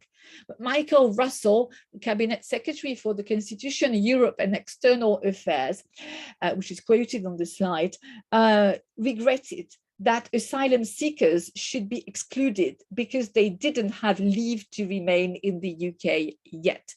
But refugees would definitely be allowed to vote for elections to the Scottish Parliament. In early 2021, the Scottish Parliament incorporated the United Nations Convention on the Rights of the Child into Scots law. This convention had often been quoted by MSPs in debates on asylum seekers to prove that the basic rights of their children were not enforced on UK soil. So with the new legislation, the convention would have to be enforced by all authorities in Scotland. However, the British government successfully argued before the Supreme Court that the bill infringed on reserved matters, as acts of the UK Parliament could be invalidated, or parts of acts of the UK Parliament. So the bill, as it had been passed, could not be enforced. So the Scottish government responded that this decision put at risk the devolution settlement, but also the protection of children. And in particular, they referred to Article 22 of the Convention, which provided that children with their parents or on their own had to receive appropriate protection to enjoy their rights. So Scottish ministers now intend to amend the bill, well, according to the ruling, but they want it passed with amendments. The fate of unaccompanied children is a real concern in the Scottish Parliament. Indeed, as Britain is no longer party to the Dublin Agreement because of Brexit, children are no longer allowed to have their application processed in the UK if they have relatives over there.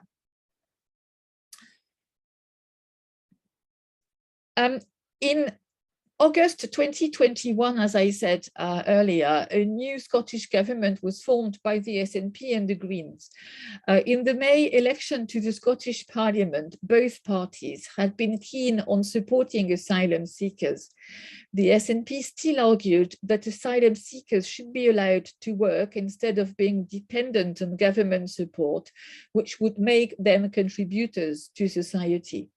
The Scottish Greens wanted to go further.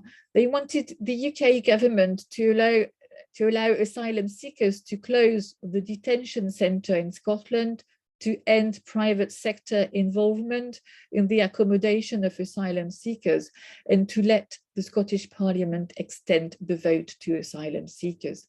In fact, such demands had been repeatedly put forward in the Scottish Parliament over the years. So in conclusion, public discourses held in the Scottish Parliament have always been welcoming to asylum seekers. This enabled Scottish politicians to put emphasis on supposed specificities of Scottish society compared to England. Arguments have been strikingly similar as the years went by, investigating in particular asylum seekers' living conditions while their application was being assessed. MSPs argued that public policies should promote the integration of asylum seekers in the best interest, not only of these asylum seekers, but also those of the settled community. Such differences were underlined from the very beginning of devolution, when the same party was in power on both sides of the River Tweed. They are still high on the agenda of the SNP government, which aims at providing justifications for Scotland's independence. Nowadays, they also serve an additional political purpose. But it couldn't reasonably be argued that asylum seekers are only supported by pro-independence parties. Indeed, the motions over reserved matters that I mentioned in my second part, and the bills dealing with devolved matters that I mentioned in my third part, have also been passed by unionist MSPs, except for the Scottish Conservatives in recent years. Moreover, MSPs are supported by MPs belonging to the Scottish Affairs Committee of the House of Commons, so that is to say MPs of all political persuasions and some English MPs as well. Last Thursday, there was a debate in the House of Commons after 27 migrants drowned while trying to cross the Channel. And Scottish MPs were particularly vocal, blaming the new British bill that would, Nationality and Borders bill, that would make family reunions much more difficult, and also a bill that would consider some asylum seekers as illegal, which was nonsense for those in particular SNP MPs. As for Scottish people, where some are always prepared to oppose the deportation of failed asylum seekers, which happened in Glasgow last May, and in fact, this was mentioned by Emilia at the end of her presentation with the photo that she showed on one of her slides. In addition, the Citizens' Assembly would also like to have some immigration policies devolved. And according to a recent poll, the Scots would like to welcome more asylum seekers. But one may wonder whether this reflects a genuine commitment or a mere response to party cues. Moreover, political discourses have been held under devolution as immigration is reserved to British institutions. They may have to be amended should Scotland ever become independent, as Scottish politicians would then have to respond to potentially conflicting priorities. Thank you. Thank you indeed. I think we're all set to open the discussions for everybody. For people who may have questions to the three participants, to the three papers. Who wants to start? Let's see. Okay. Well, if nobody wants to start, I have a few questions of my own, so I might as well ask them now. I was very interested by all three papers, so I'm not sure where to start. I'm going to try to be synthetic and ask first a question that I first thought about when I was listening to the first paper by Stephen, and then again in the second paper by Emilia. These papers are so rich, there's so many things that we want to know more about, but there's one of many points of interest for me in Stephen's paper was the role of Black Lives Matter in stimulating debate about history and national identity and the legacy and memory of slavery in Scotland. And Black Lives Matter is, I mean, if I followed correctly what happened in the US, where it started, it was essentially about police violence, wasn't it? Or and I was asking myself all the time, well, okay, in Scotland, it's had a role as a stimulator of debates on national identity and legacy of slavery. But is there in Scotland an issue with racist violence, police violence against Black men or people who are visibly of migrant origins? And did BLM play a role in those debates? And are these debates related to debates about national identity? I mean, can you tell us a bit more about that aspect of the discussion? And I thought that was related to Emilia's paper, because Emilia, it's been very interesting for us, your very nuanced and detailed and precise take on the politics and the policy discourses of immigration in Scotland, that it's not the sort of pro-immigration haven that from a distance, as we often perceive Scotland to be. And you've given us some key elements that show us that indeed there are precise pro-immigration aspects, but it's not that clear at all. And one thing you said was that yes, racism is a problem in Scotland. So that's related to the question about BLM, and is there, what about racist police violence, and how does that play into British politics? Yeah, okay, I'll take the first question, Roman. I would say that certainly I agree with Emilia. As an anti-racist activist, there's a question of racism in Scotland. I mean, it's certainly, we're not as exceptional as we think, but I would say there's not an issue as much as with police violence, racialized police violence. So there has been high profile examples like Sheikh Obayo in the last 5 years. So, but where BLM really manifested was in how the legacies of slavery and how it's commemorated, memorialized in public space. So the major spark was in Bristol, the Colston statue, the removed Colston statue. Yeah. So this sort of manifested in Scotland around the Henry Dundas statue in Edinburgh. Right. It was culpable in the gradual abolition of slavery. So we lost the dynamic that's in the States, you know, as you've mentioned, these violence, but it much more became about Scotland and indeed England, imperial past. And then the Scottish government reacted, you know, became a political football, you know, it became an everyday basis. People were discussing this every day. It was on the news, you know, social media was, you know, really, it's the most major and pervasive conversation about Scotland and slavery that I've ever seen. You know, there was then demonstrations in Glasgow. Some of the statues there were being picketed. Statue of King William of Orange, it became clear that King William was involved with the Royal African Company. There was an incredible scene of police up guarding the statue. There were statue activists. I mean, this became, there was things happening on a daily basis that I have never known. History became a topic of everyday conversation. So even though we lost that dimension about police violence, it really put the national history in everyday conversation. Right. Okay. And then the government reacted. So this is I'm trying to put a nuanced point. This is not a defence of the Scottish National Party or indeed the government. I'm trying to show that their cynical, gradual strategy to recognise this as being partly to do with BLM. Yeah, okay, thanks.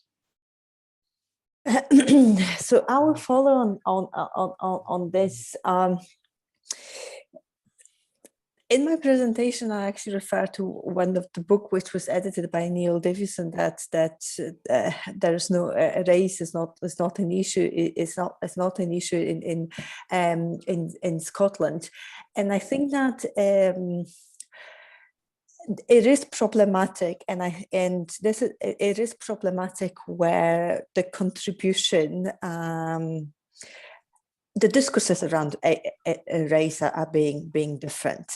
And it is problematic where the discourses around contributions are around only the economic contribution, with disregard and lack of kind of engagement around culture diversities in Scotland. This is, I think, where really the race is taking a very important issue here.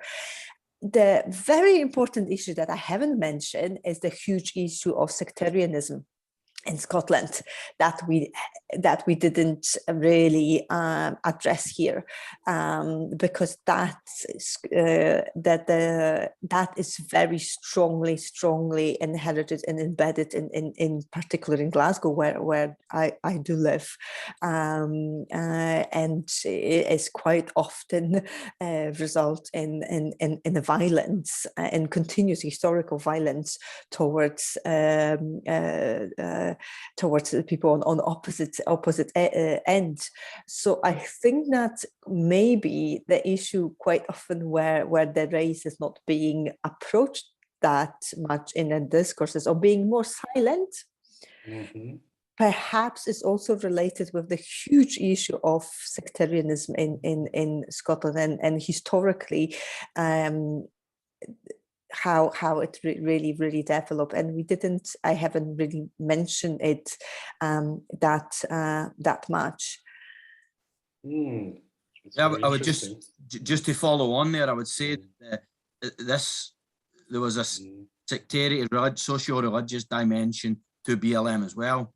Traditionally, supporters of the Rangers Football Club are right wing, Celtic supporters left wing.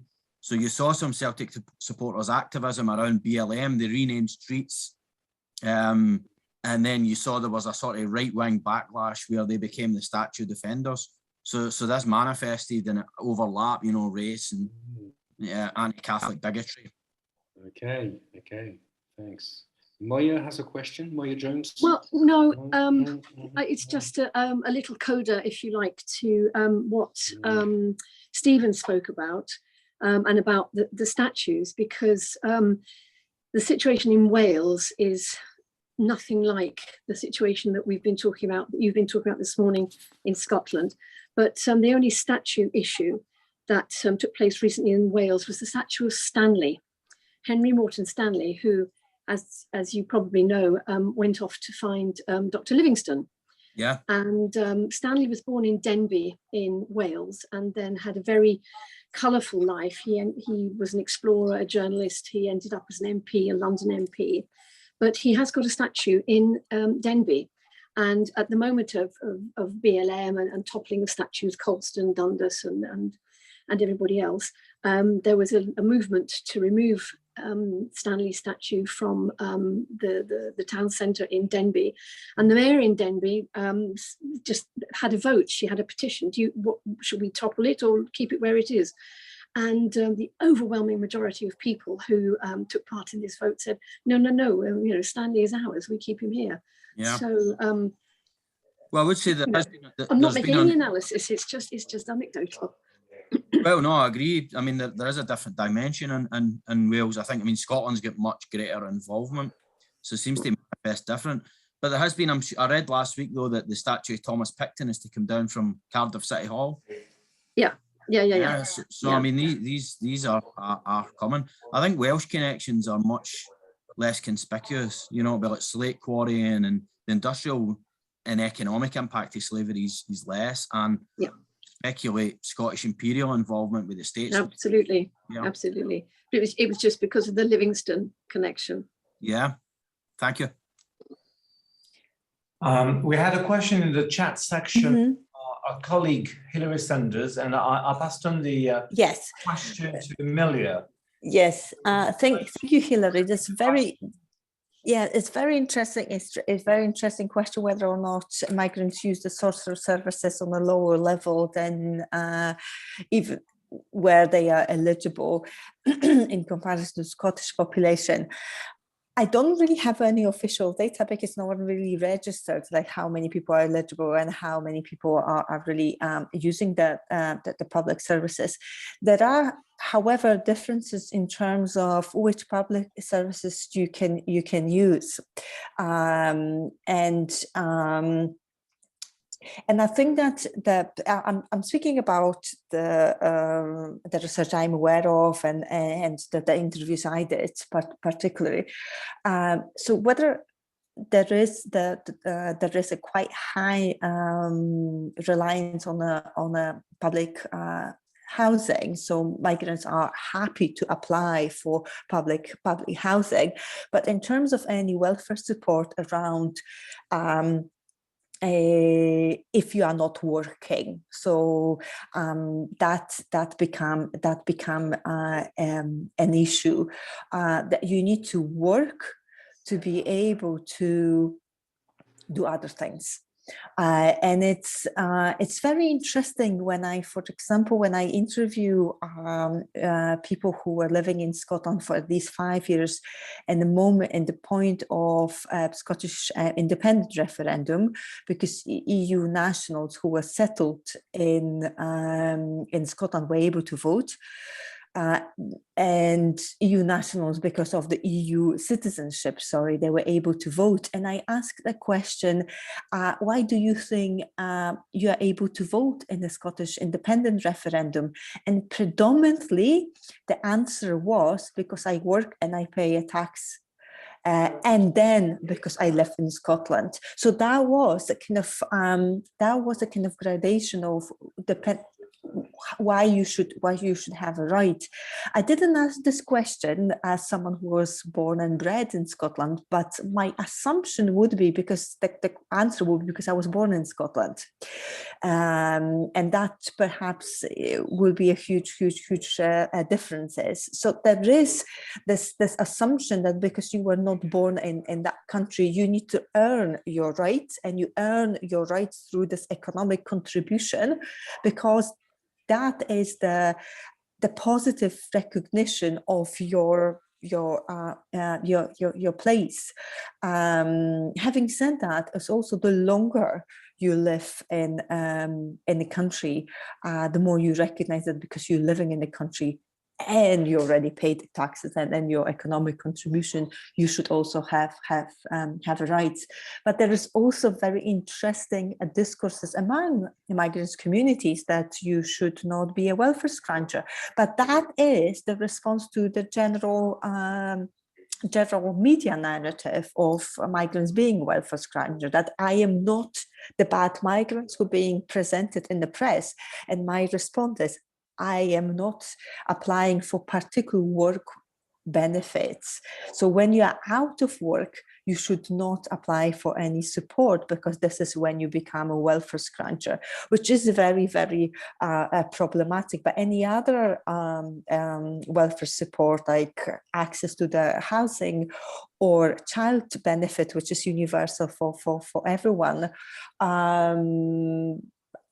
or even applying for student loan, I haven't seen migrants' hesitation or actually benefiting of that particular welfare support. So I think that there are certain things like what you should or what you shouldn't, and it really depends on kind of media portray of who is relying on particular support. So this is kind of response or kind of defense mechanism, not to be also on a kind of in a public eye.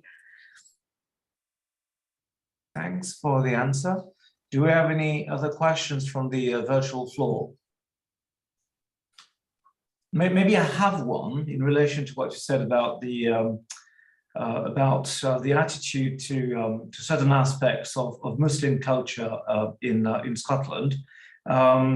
What has been the impact of extremist groups like the Scottish Defence League in cities like Glasgow? I understand that there's a Scottish branch to the English Defence League. So has the Scottish Defence League made an impact in Scotland in terms of, demonstrating or? There is a very interesting research done by Institute for Public IPPR.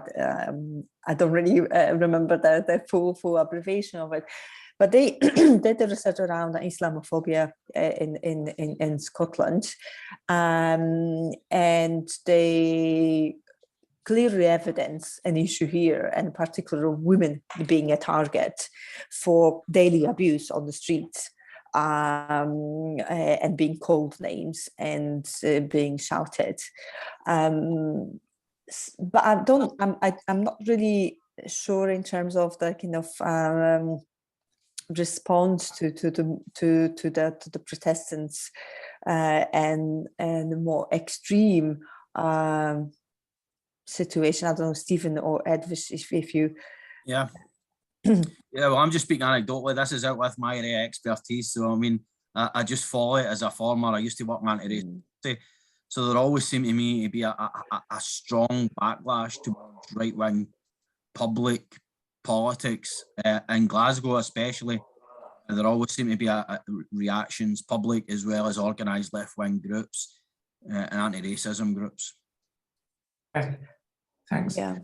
We have an additional question in the chat from our colleague Karine Chambefort, and she's asking, has Scotland been more affected by the lack of workforce after Brexit than other parts of the UK? Well, I would say, well, to some extent, because agriculture and fisheries account for a larger proportion of the workforce in Scotland than in England. So there have been shortages in agriculture and also in the fishing industry. But well, as for shortages in other sectors like hotels, restaurants, etc., or the construction industries, I don't know whether they are more acute in Scotland than in England. I recently actually I'm doing research in a rural Scotland, and I think there is a clear issue in terms of attracting people, because this is actually the nuance of the immigration policy and politics in Scotland, that whether Scotland can not decide who can come and who cannot come, that is given. But in terms of how you operationalize the politics, which very nicely Edwige shows around asylum in Scotland, that is becoming more problematic. So whether or not certain people can or cannot come to Scotland, very little can be done here. And we are speaking to some of the people in rural, which it is an issue because you cannot attract people to come. What you can do, you can attract them to stay, and this is something that perhaps Scotland could do. What is an issue, I think, at the moment, which I think that hasn't been discussed that much, is the economic impact of Brexit, and the fact that the prices of the goods and product and food increased a lot. And for quite a lot of economic migrants, it is an issue. So if the cost benefit of you staying in Scotland will be that it's no longer economically viable, in particular for a lot of Eastern Europeans, where those countries are developing and they might consider returning. And actually, this is where the huge issue for Scotland, how we can attract, not only it's not about attract, but how we can make them stay in the country where they lived for the 10 years, and how still economically viable for them it is. And in particular, yes, agriculture, hospitality, but also huge issue is around care sector, particularly in rural places, because it's remote, it's not that attractive as the cities for quite a lot of people, and I think that are the issues that perhaps Scotland will need to address, and actually have a little bit of power to do so here. Yeah, I would say also, I mean, to your point on the voting patterns and who can vote, you know, and this is why I think Brexit will ultimately lead to Scottish independence, because as you know, in 2014, Europeans had the vote in the Scottish independence referendum, but obviously Brexit, the Tory government said, well, it's only British born, whatever. So there was a strong tendency in 2014 for Europeans to vote no, so that they would be part of the EU and remain. Of course, that's taken away.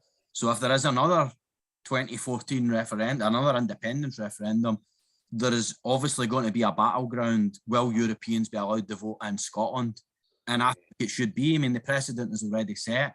But what we see is European residents of Scotland are going to vote yes now, right? I mean, there is a tendency, we're seeing it in the opinion polls, and this is why Scottish independence will happen. I'm wondering, Stephen, how because quite a lot of Europeans also apply for a British, they naturalize to stay. Some of them actually to stay applying for settled status, some of them naturalize, so they will gain the voting rights either or. So that I think that if and no one really mentioned COVID yet in our discussion, but I think that if COVID wouldn't be on the political agenda for everyone, perhaps we would see a further debate about another independent referendum. And I think that immigration particularly is being also used by MSP. We are different, and this is the example. Yeah, and I also think, I mean, the slavery memorialisation debate, I think it's also a way for Scottish politicians to draw the distinction between it and how England still arguably celebrates empire, at least tacitly. You know, there is the Tory MPs are talking about a culture war and fighting against it. But it's a smart way of Scotland tacitly accepting it was involved in slavery and empire, but then also where we are taking a new position on it now. So again, this is quite a smart way to encourage votes and encourage this perception or myth of a Scottish exceptionalism and much more toleration. Yes, listening to both of you, it sounds that both papers converged around the idea that pro-immigrationism or lesser opposition to immigration in Scotland than in Britain is very much is a construction of nationalism. It's part of a nationalist strategy, or it's very interesting. It's intimately linked. And then this is where the Scottish National Party are quite smart, because they're civic nationalists, they're no ethnic nationalists. So they're a nationalist party that actually encourage immigration, whereas the Conservative Party are arguably ethnic nationalists, right? So there's different nationalisms at play in the UK at the moment, absolutely. But there is a very interesting research done by one of my colleagues who actually looked at the discourses on SNP exposition, excuse me, how they see the nation identity and place of ethnic minorities within that discourses. And there is a lot of kind of debate about the use of new Scots and differentiation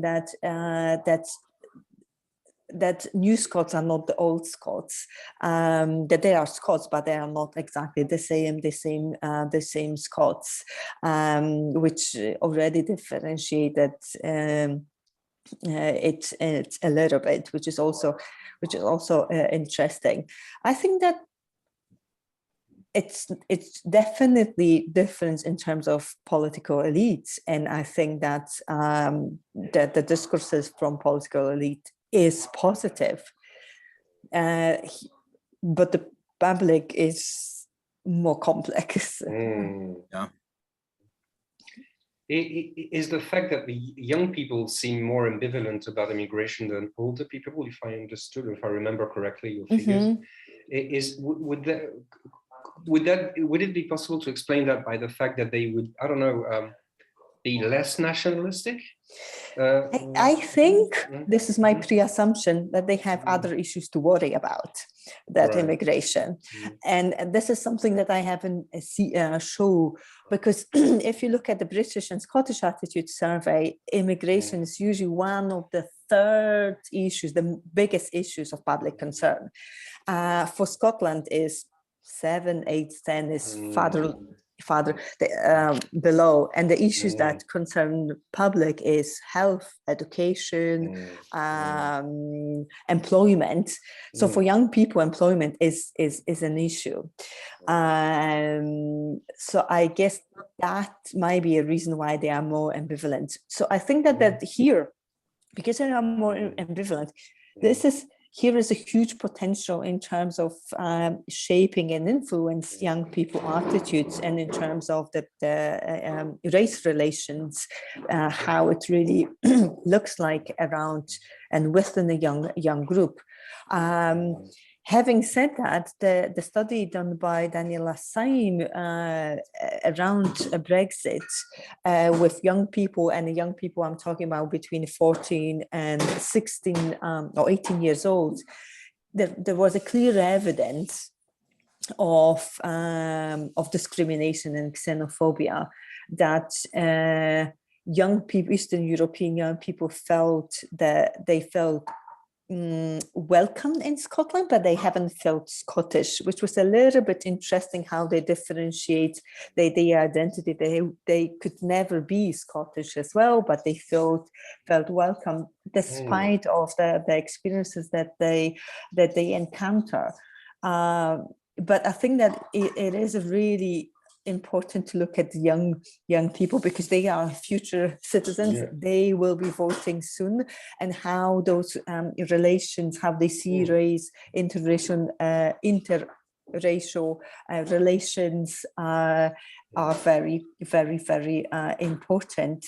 But this is not to say that they are more positive, which is really interesting.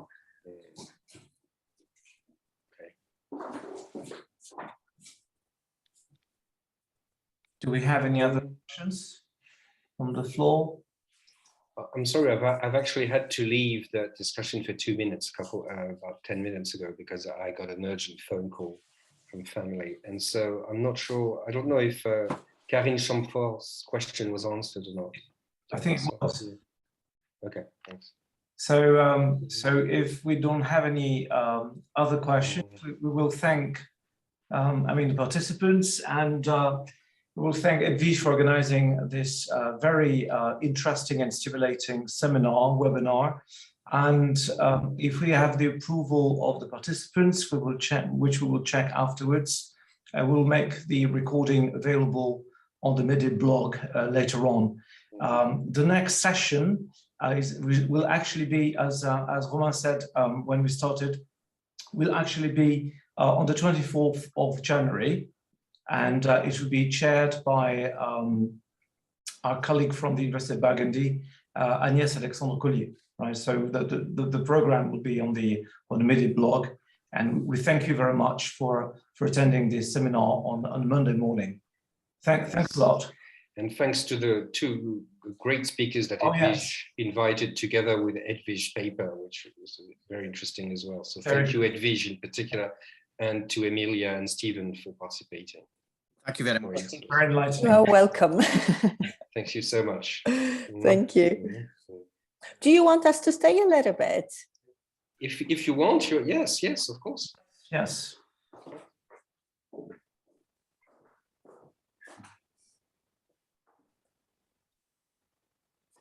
So